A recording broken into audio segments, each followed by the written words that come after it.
சிம்மராசிக்காரர்களுக்கு வார ஆரம்பமே அமர்க்கலமாக இருக்குது. என்ன அப்படின்னு பார்த்தீங்கன்னா, வளர்பிறை சந்திரன் பௌர்ணமியை நோக்கி போய் கொண்டு இருக்கக்கூடிய சந்திரன் ராசியில் திங்கக்கிழமையும் செவ்வாய்க்கிழமையும் 2 நாள் வலிமையான அமைப்பில் இருக்கிறார்.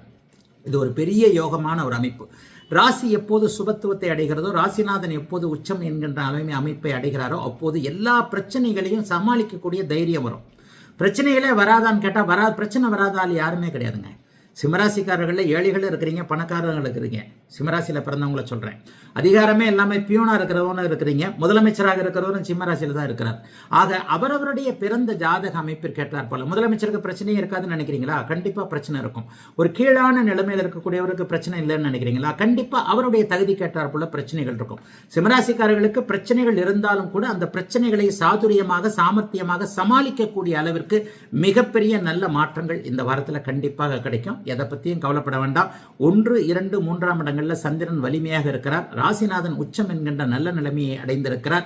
அடுத்து நடக்கக்கூடிய குரு பயிற்சி கூட குரு 11ஆம் இடத்திற்கு வரப்போவது மிக உன்னதமான ஒரு அமைப்பு. 11ஆம் இடத்துக்கு வர்றது மூலமா காசு பணத்தை அள்ளி கொடுப்பார். வெற்றியை குவிக்கக்கூடிய ஒரு அமைப்புகள்லாம் கண்டிப்பாக கிடைக்கும். ஆகவே பெரிய கஷ்ட நஷ்டங்கள் சிம்மராசிக்கு கிடையாது. கண்டிப்பாக மே மாதம் 18ஆம் தேதி நடக்கக்கூடிய ராகு கேது பயிற்சியின் மூலமாக அஷ்டமச்சனி வேதை என்கின்ற அமைப்பை அடைய போவதால் 1.5 வருஷத்துக்கு அஷ்டமச்சனியை பற்றி சிம்மராசிக்காரங்க கவலைப்படாதீங்க. அப்படிலாம் ஒன்றும் பெரிய கஷ்ட நஷ்டங்கள் கண்டிப்பாக இருக்காது.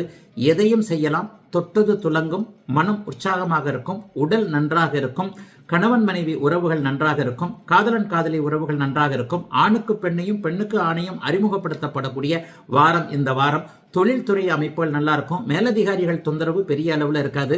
பெண்களால் தொல்லைகளை அனுபவித்துக் கொண்டிருந்த சிம்மராசிக்காரர்களுக்கு இந்த வாரம் நன்மைகளை செய்யக்கூடிய யோக வாரங்கள்.